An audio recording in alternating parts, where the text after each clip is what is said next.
Otro fundamento es brindar visibilidad para tomar decisiones de confianza. ¿Yo cómo sé si puedo aceptar una tarea nueva si no tengo la visibilidad de ver la carga de trabajo de cada miembro, de cada desarrollador, por ejemplo, ¿no? Si yo no tengo una clara visión, ¿no? Si yo no tengo eso visible, puedo aceptar alguna tarea y asignársela a un desarrollador que ya está saturado de tareas y que lo único que voy a hacer es retrasarlo o hacer que trabajen más horas de lo que normalmente debería. ¿De acuerdo? Si yo no sé si es que, por ejemplo, en una tendencia he generado hasta el momento 10 tareas de las 50 que tengo pendientes, ¿de acuerdo? Y esas 10 tareas me han tomado prácticamente el 50% del tiempo estimado para el total de lo que tengo que hacer, ¿de acuerdo? Entonces, si no tengo esa visibilidad, podría pensar de que sí voy a llegar, pero por tendencia, de repente no llego. Entonces el jefe de proyecto necesita saber esa información para de repente algunas tareas reasignárselas a otro desarrollador, o de repente incluir un recurso más, o negociar más tiempo para el proyecto. Entonces, necesitamos información para tomar decisiones inteligentes que estén de acuerdo a las necesidades de ese proyecto. Veamos un poco el enfoque que tiene IaaS como tecnología, ¿de acuerdo? Para cualquier esquema de desarrollo de software, nosotros vamos a tener una herramienta A que, por ejemplo, permite la administración de requisitos, una herramienta B que permite, qué sé yo, el control de versiones, ¿de acuerdo? X, que dan soporte a todo el ciclo de desarrollo de software.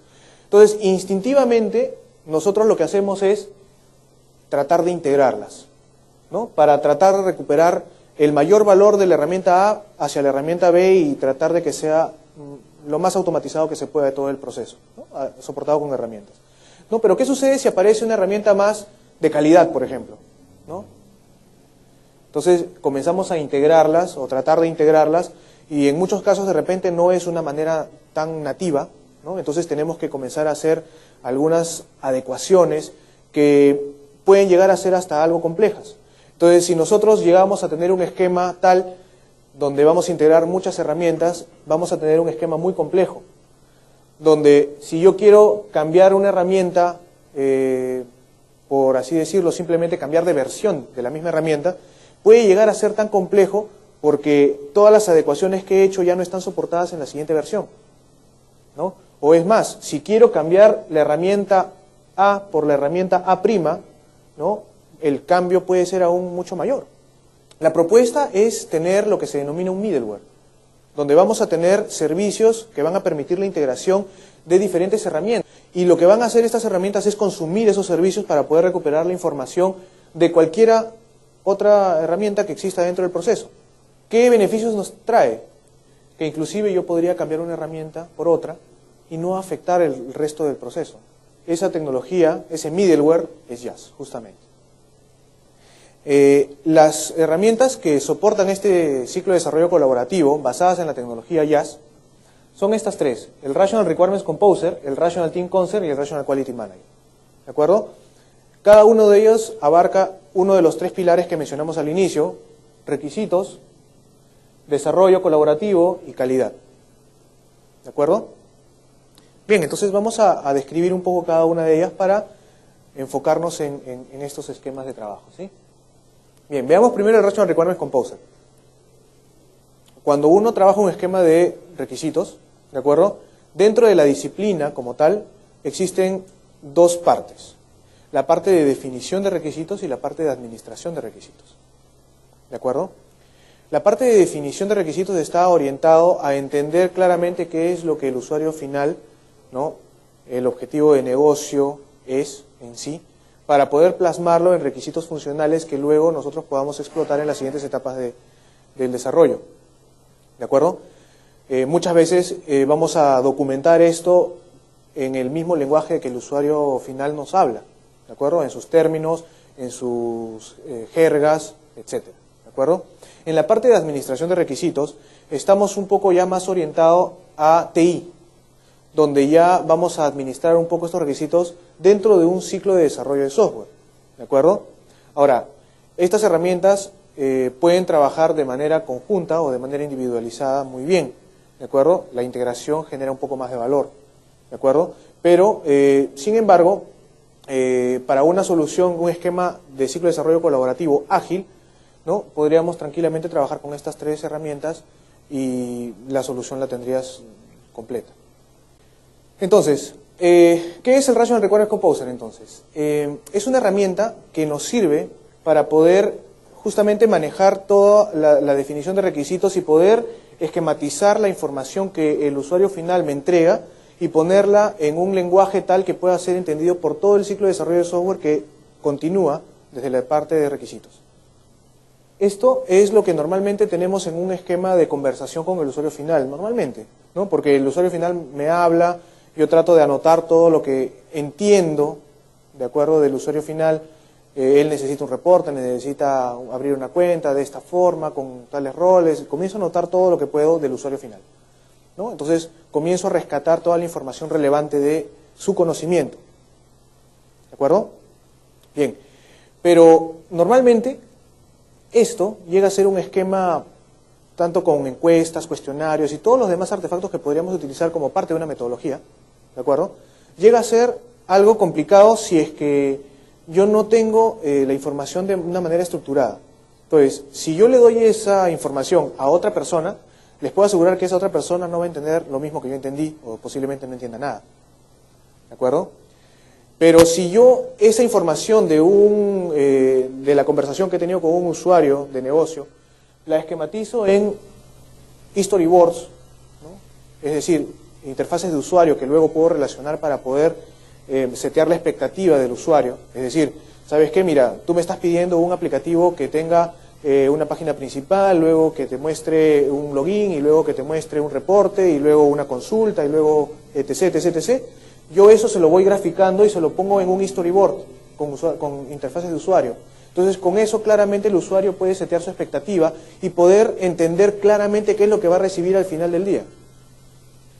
Eso es muy importante porque ya no vamos a tener, nosotros como TI, que lo hemos vivido mucho, al menos en mi experiencia, es de que le entregas el producto final terminado al usuario y el usuario te dice, bueno, eso no es lo que yo te pedí realmente, ¿no?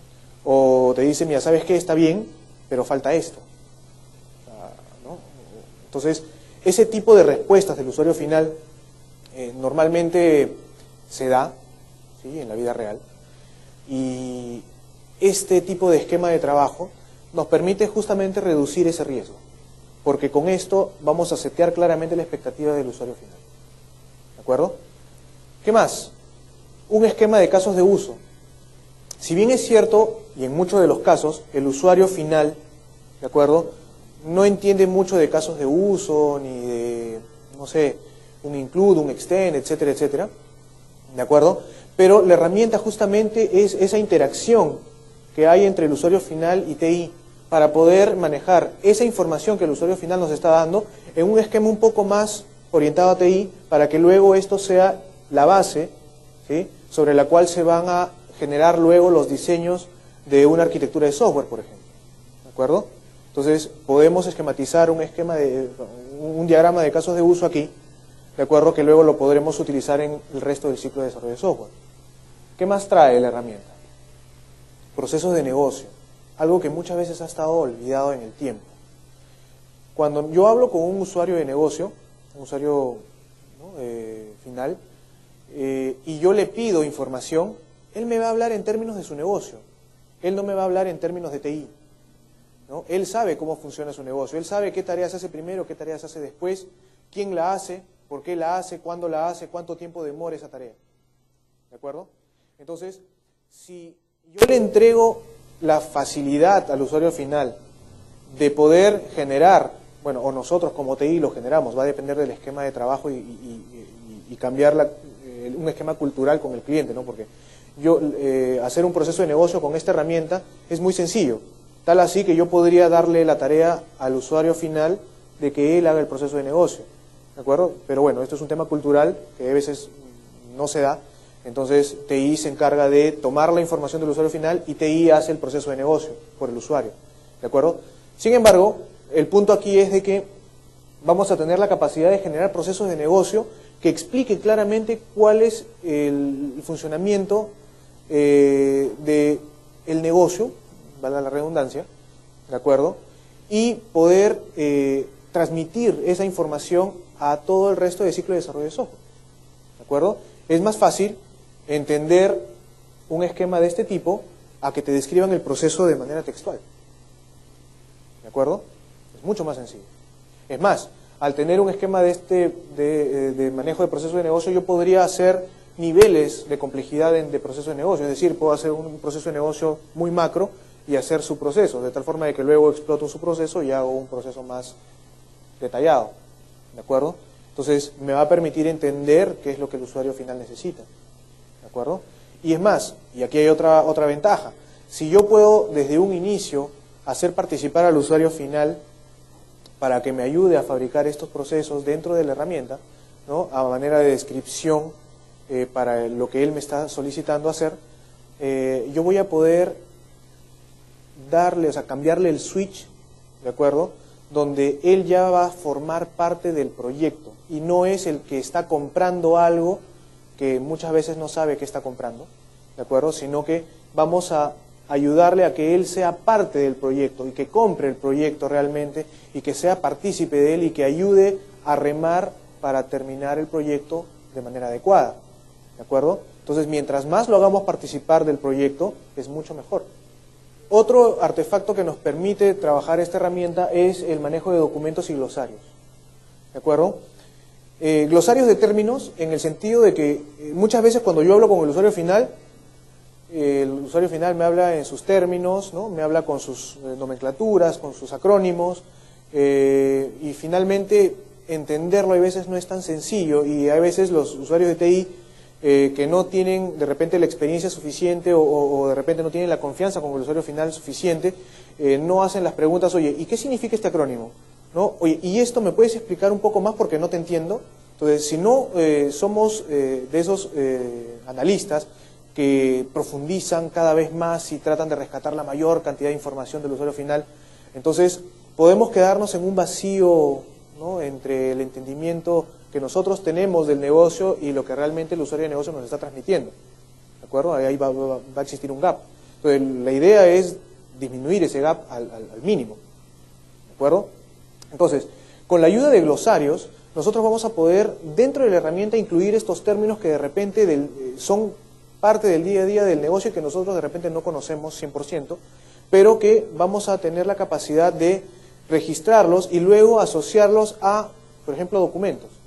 Entonces, yo tengo un documento, veo el término, paso el mouse por encima y automáticamente veo la descripción de ese término que de repente no lo conozco, o de repente el analista que hizo digamos, todo el trabajo sí lo conoce, pero luego cuando yo como desarrollador leo el texto, no lo conozco, entonces al pasar al mouse veo la descripción, eso es lo que quería decir.